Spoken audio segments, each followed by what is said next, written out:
As-salamu tēnā koutou katoa. My name is Brent Stratip, and I hope whoever you are, wherever you are healthy and happy. And I'm making this video to share with you a really important development in my life and an evolution of sorts that's significant really to me this year, which is of course the finding of Islam and the accepting of Islam into my life.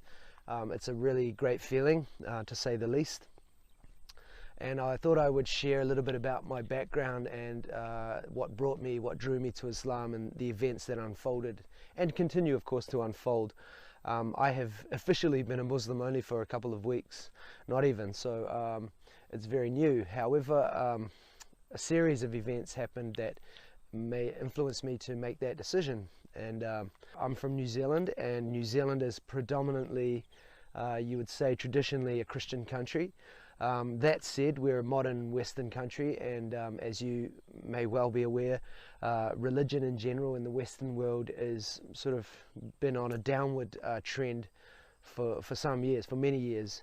We're a secular society here, so people have freedom of religion.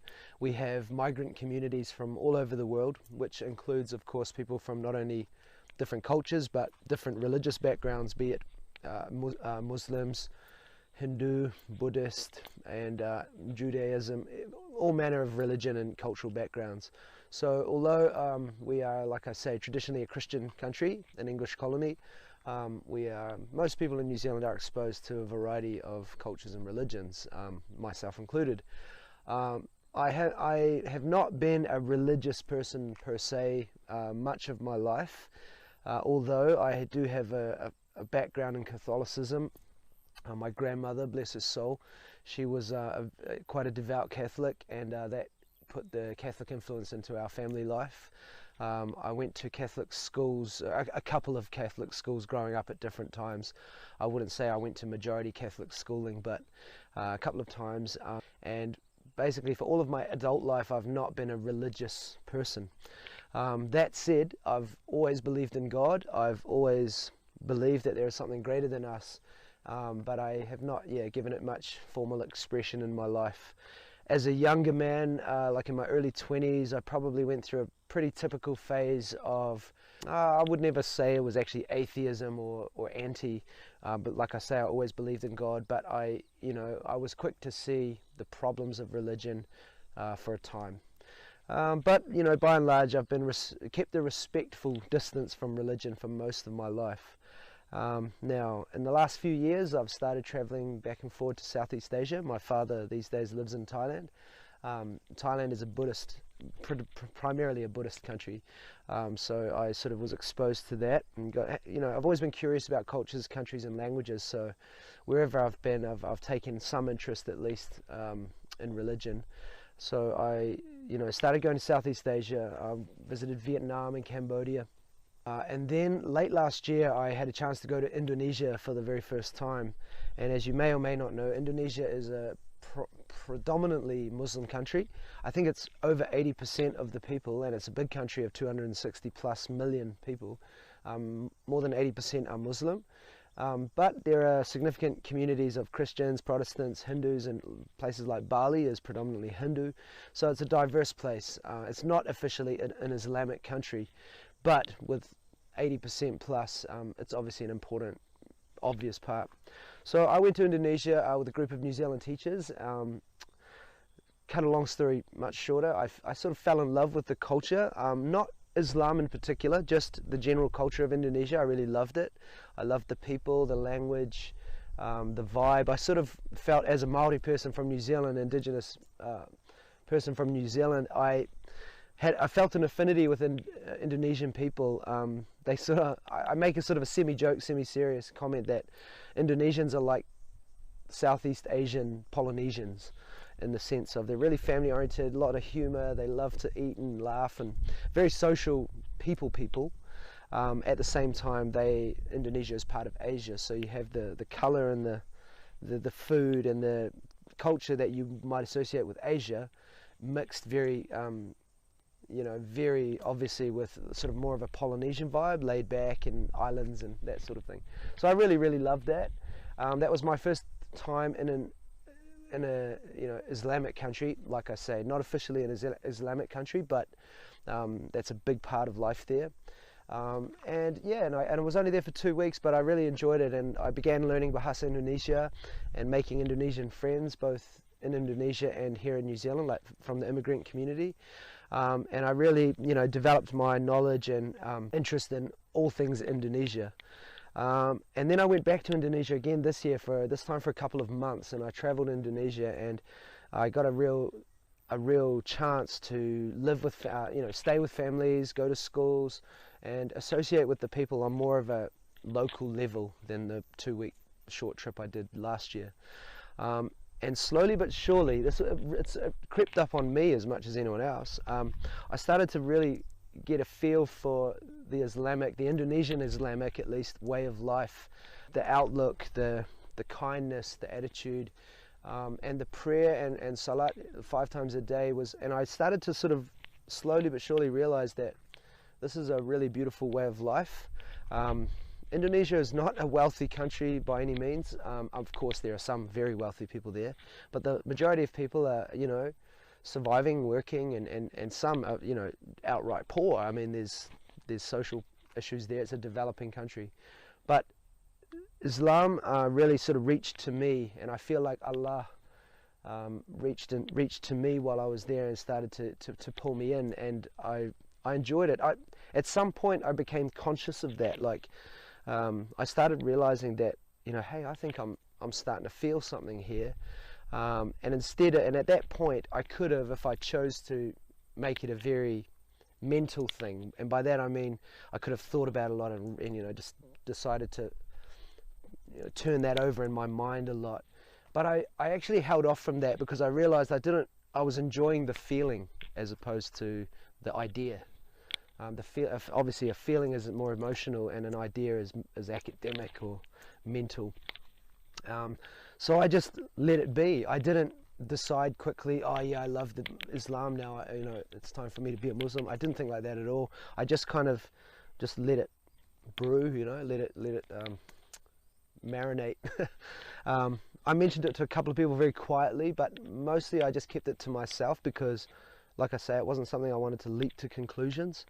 And I traveled around. I started in Bali, and then I went to Sulawesi for a while, and then I was in Java for like nearly a month, in Jakarta and Jogja and Solo, Klaten, and then I went to Sumatra, and I was traveling all around and staying with Muslim people and observing the Muslim life, and I fell in love with it, really. I did, and I very quietly made the decision at the tail end of my trip that I would become a Muslim.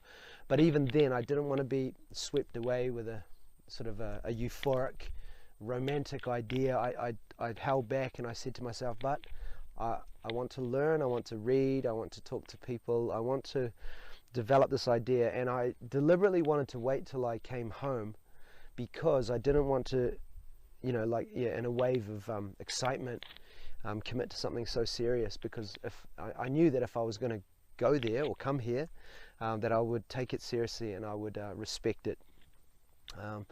And also, by coming home, I thought, well, I'll test it. If my interest wanes and because the novelty wore off and I'm not in Indonesia anymore, I'm not surrounded by Muslims and azan and all of the things that remind you and masjids and all that, I thought, well, if I'm still interested after a while, then I'll go further. And if not, well, it was a nice idea. Again, needless to say, my interest grew. I kept reading. I even watching testimonies of others and other converts or reverts to Islam, and mashallah, I made the decision that I will become a Muslim. Now, I didn't plan. When I took my shahada a couple of weeks ago, it wasn't an organized planned thing. I didn't set a time and a date and a place.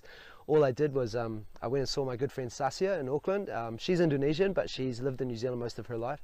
And I asked her prior to my visit, I said, I'd love to meet your dad, who I hadn't met at all at that point. And I guess I was looking forward to talking with and meeting with an older Muslim man, just to, not for any specific reason actually, it was just to, I don't know, get my ideas and my feelings off my chest to someone that could maybe offer me some wisdom or some guidance.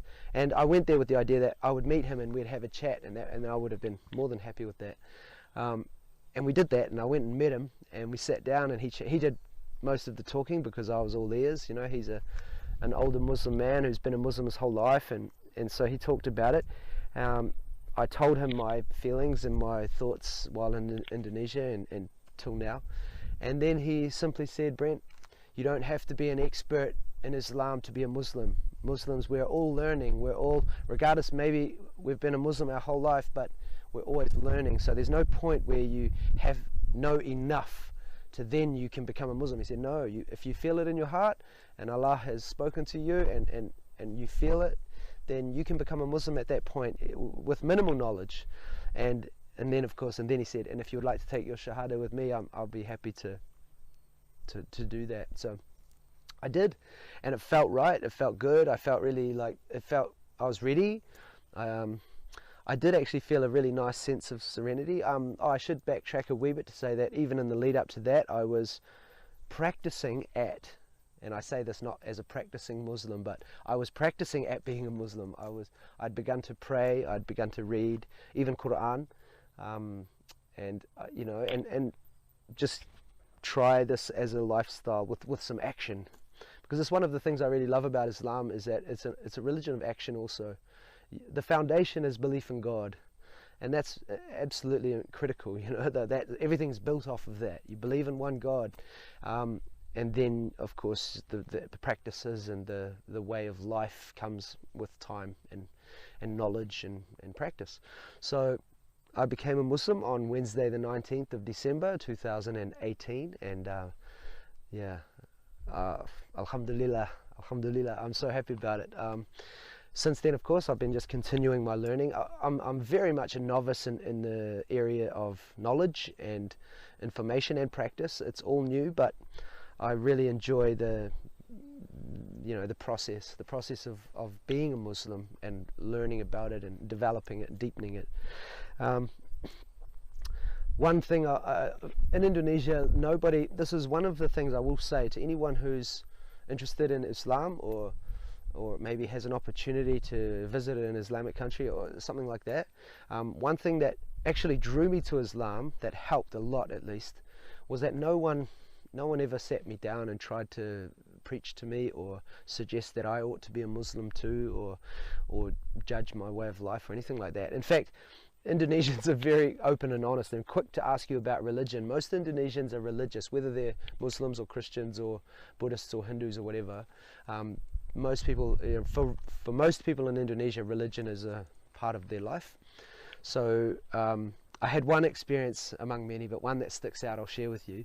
I was in Takalar. Takalar is a small town about an hour from Makassar, and a friend. I was staying with a friend, and we met these people that he knew. So it was just a friend of a friend. Anyway, this old man, he says to me, you know, the normal thing: "What's your name? Where are you from?"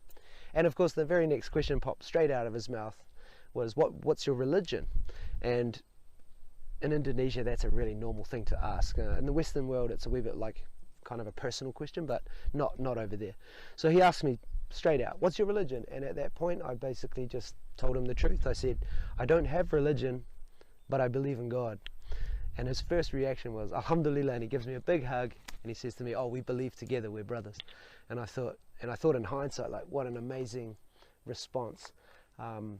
He didn't judge that I wasn't a Muslim. He didn't judge my background or my lack of tangible faith, I suppose. But I believed in God, and so did he. He saw what we had in common, and that was enough for him. So he gives me this big, warm, genuine bear hug, you know, and he goes, "Alhamdulillah," which means, for those who don't know, means praise be to God. And he says, "We believe together, we're brothers." And then, because it was only a fleeting meeting, he got back in his car and said hooray to everybody, his friends, and me included, and then drove off, and I've never seen him since. I didn't actually even catch his name or know what the relationship was, but it was just one of those random little enjoyable moments that sticks out to me. And of course, not everybody is that tolerant and that open-minded. Perhaps I'm not trying to overstate his position, but it was a nice one at least, and it certainly helped to get me more and more curious and interested in Islam. So here I am. It's 31st of December, last day of the year, so I'm just reflecting on the year that's been. of course, adopting new religions and new ways of life comes with its challenges.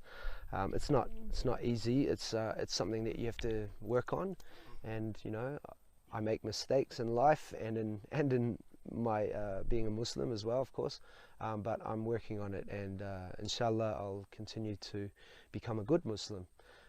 So therefore, yeah, I want to wish everybody all the best for next year, for the new year, and inshallah everybody will be healthy and happy and successful in their pursuits. Thank you very much.